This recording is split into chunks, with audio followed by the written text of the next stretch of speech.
All right, I'm back in my secret underground bunker to record the rest of the ComicLink Fall Featured Auction Night 3. The final night. We're going to finish this up, and I missed a whole bunch of auctions. Let's see where we are. Oh, you know what? We just made it in time for another one of the biggest books in this auction, Whiz Comics #1. This is technically Whiz Comics #2, but it's known as Whiz Comics #1, the first appearance of Captain Marvel. The story on Captain Marvel, Fawcett was a competing publisher in addition to MLP, Timely, DC. This is the very, very dawn of the comic industry. Superman was the first big hit in comics that weren't just reprints of newspaper funnies like Famous Funnies was. He was the first popular big hit character who was indigenous to comic books. So there was a lot of imitation and just a ton of superheroes who came out in the aftermath. Most of them were fairly distinct. The Shield, the Sandman, Batman. They had their own things going on, but DC felt that Captain Marvel hewed a little too close to their main man, Superman, and so they sued them. With the high bid at $71,001, it's a very nice 3.0. It got the CVA label, but I did notice it's got pencil on the cover, which I'm surprised whoever graded this didn't just take an eraser and remove this 312-15 from the cover. I don't think there'd be much risk. On yellow ink, it may not come off very easily, and the grade probably wasn't dinged for having that on it. CGC often will not downgrade for date stamps and sometimes writing, depending on the nature of the writing on the cover. So they probably knew that it wasn't going to change the grade and didn't want to risk it. I mean, you don't just take an eraser and go like this. You got to be super careful with it, but you essentially just use a regular pencil eraser to take that off and it will come off. 3.0 white pages.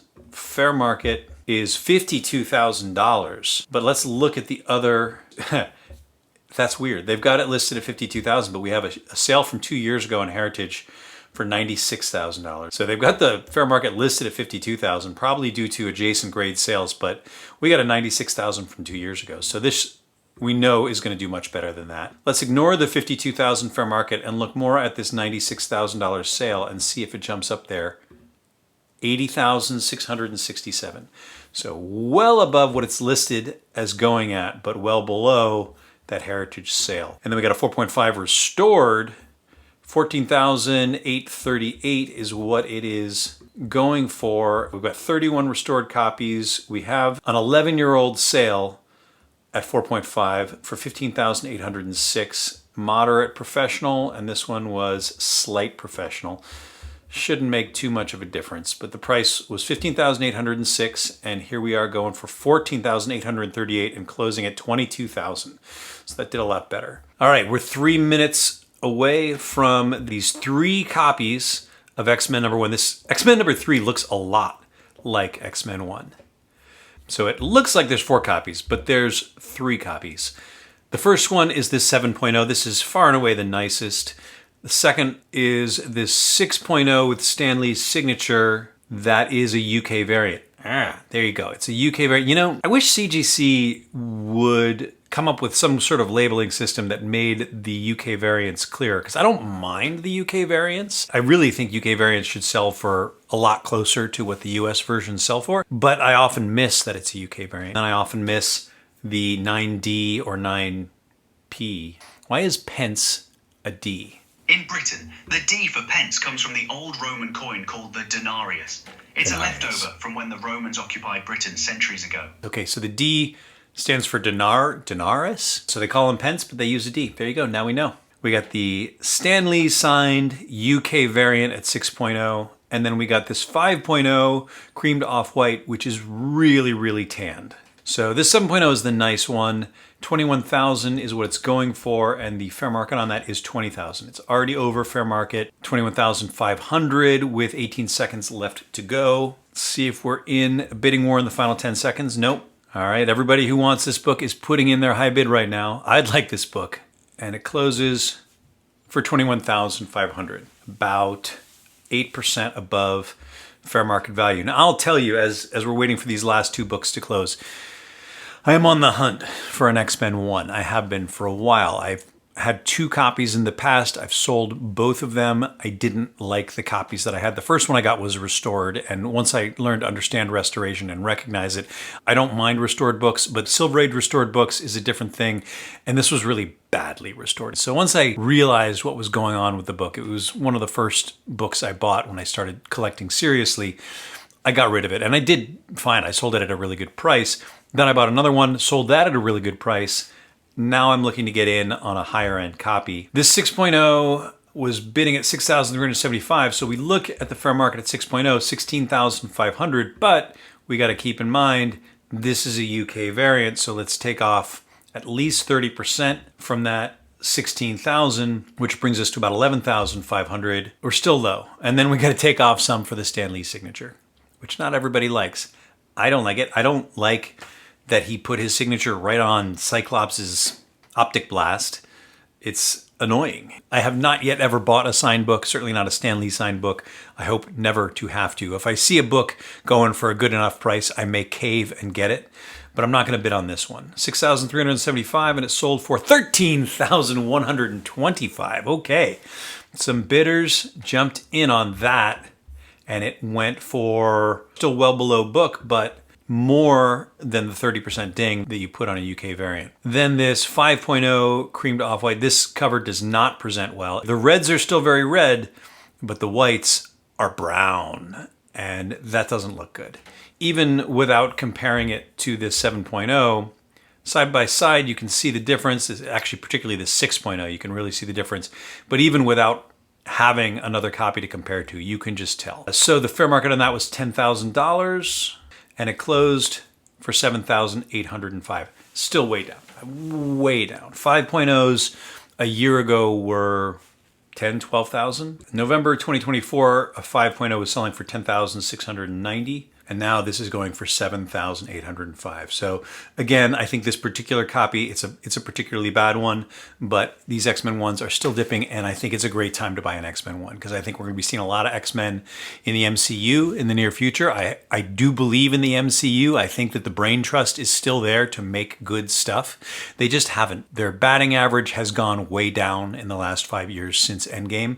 I still believe in them. This channel is about comics, collectible comics. This is not about the MCU, but I could do a whole other channel where I talk about the MCU. I could go on forever with my thoughts on the various MCU movies and adaptations and what's good and what's not. And maybe I will when I run out of things to talk about with comics, but not today. X-Men 4 closed at 6.5. This is the other early X-Men key. You got your 1, 2, and 3, not keys. 3 is the first blob, but not much of a key. 4 is a key because it introduces Scarlet Witch, Quicksilver, Toad, and I remember it now, Mastermind, as well as the Brotherhood of Evil Mutants. And it's a very good cover. It's the second appearance of Magneto. So 4 is a key. And then you got 12 as a key. 14 introduces the Sentinels. I mean, after 14, there's just... 17 is a really good cover. I like 17 as a cover, and I think that's Kirby's last X-Men cover. And then the art dropped off a cliff. And I really don't think that there's another key until 50. And that's just because it's Steranko and it's the new X-Men logo. And then 94. Correct me if I'm wrong. Is there any? I mean, they introduce Havoc. Havoc comes in, and there's some. I think there's some Neil Adams covers in the higher numbers of X-Men, but it's really not until 94 in Giant Size X-Men 1 that you start getting a bunch of great issues and a bunch of keys. So early X-Men, as popular as the X-Men are, there is a dearth of keys in the low numbers. 6.5 on issue 4. Fair market is 2,200. And this is going for $18.55. I think this is a very good looking 6.5, although it is off white pages. So I don't think it's going to beat fair market. And it didn't. It stayed put at $18.55. We got the first Juggernaut. This is already closed at 9.0. Juggernaut is a great character who we've seen a lot through the Claremont era and beyond. We've seen a lot of Juggernaut. I don't know that he's a mutant. I think his origin is a little muddled in the origin story as it was eventually revealed for Juggernaut. They weren't committed at that point in X-Men to making every single villain also a mutant. So occasionally they would forget to make them mutants. And I think The story with Juggernaut, right? He's got the crown of Cyttorak or something on his head. He and Charles Xavier, when they were younger, went into a cave and disturbed some demon who possessed Cain Marco. Is that his name? This information is in little cardboard boxes in the back of my brain, and I'm opening the boxes and looking inside. Cain Marco, am I right? That's who the Juggernaut is? So he's a good character. This is a key, and this is a high-grade key. 4,200 is the fair market at that 9.0. This 9.0, the reds look a little faded to me. It's off white to white, so I wouldn't be surprised if this one went a little lower. 3,113 is the high bid, and it closes at 3,555. There you go. Here's your 50. Second appearance of Polaris, Mesmero appearance, origin of the Beast, new X-Men logo. So really, it's the new X-Men logo and the Steranko cover. That's why this is a book you see a lot, and this is the highest graded copy. So issue 50 at 9.8, 5,750, and it's at 5,655, closing for 5,655, just a tad shy of fair market. Then we got 94. Now I've been told 94 used to be the new X-Men key. So Len Wein created the new X-Men in Giant Size X-Men 1. I'm not sure Chris Claremont had any involvement in Giant Size X-Men 1. Len Wein wrote it. Dave Cockrum drew it. Although we've got a lot. We've got 6 artists listed. But Chris Claremont hadn't really taken the reins there. Or maybe he did in 94. Regardless, 94 used to be the key and used to be worth more than Giant Size X-Men 1. Giant Size X-Men 1 has usurped it in the last 10, 20 years. As well it should. I think it's by far the better story and the more substantial book, and it predates 94. This is the first new X-Men in the run of X-Men comics, but it's not Giant Size X-Men 1. It's less abundant. I think that's the thing. We have 11,190 in the population, which I know is several thousand copies smaller than the Giant Size X-Men 1 population. 9.4 white pages. High bid was $26.17. Fair market's $3,100, and it closes for $27.17. It's got Count Nefaria, who is not the best villain. He's kind of a silly villain. So this 266 closes in 10 seconds. It is a 9.9. We had so many 9.9s in the last auction, in the summer auction, and they were a hoot to watch. It drove me crazy. I think the whole concept of 9.9 is a bit silly. The distinction between 9.8 and 9.9 is so minuscule. 9.9 to 10.0, so absurdly minuscule. I don't want to call it a scam, but I think it is not a real thing. It's scratch-off lottery tickets. You send your book in, you hope you get the 9.9. Every one in a few hundred 9.8s that get sent in will get this 9.9, and then that's worth a lot of money. Then you get to sell it on an auction site and get thousands of dollars when in 9.8 you would have gotten a couple hundred. That's the case with this book. Somebody's going to pay a lot of money for this 9.9. Do we have any 9.9 sales? This is sort of the first Gambit. He had appeared in an annual prior to this. There are 16 9.9s. There's only one sale on record, though. eBay had an auction 10 years ago where it went for $3,228. I wonder why there are no other recorded sales of the other 15 9.9s. That's surprising. You'd think people would be selling them for the reasons I just explained. But here we are. This 9.9 was bidding at $4,100, and I've watched so many of these go. They'll jump to twice the price they're bidding at in the last few seconds. So that's what I'm expecting. I'm expecting for the last book of the auction to click update and have it jump to $8,000. Let's see what happens. $6,900. $6,900, bit of a jump. Didn't go into the 5 digits. Not outrageous. I can accept this. We're within the bounds of sanity. Thanks for sticking with me. This is going to be the last video. It's December 4th right now. It's going to be a long time before this video sees the light of day. I got a lot of editing ahead of me, and I got a lot of other videos that I want to do. All right.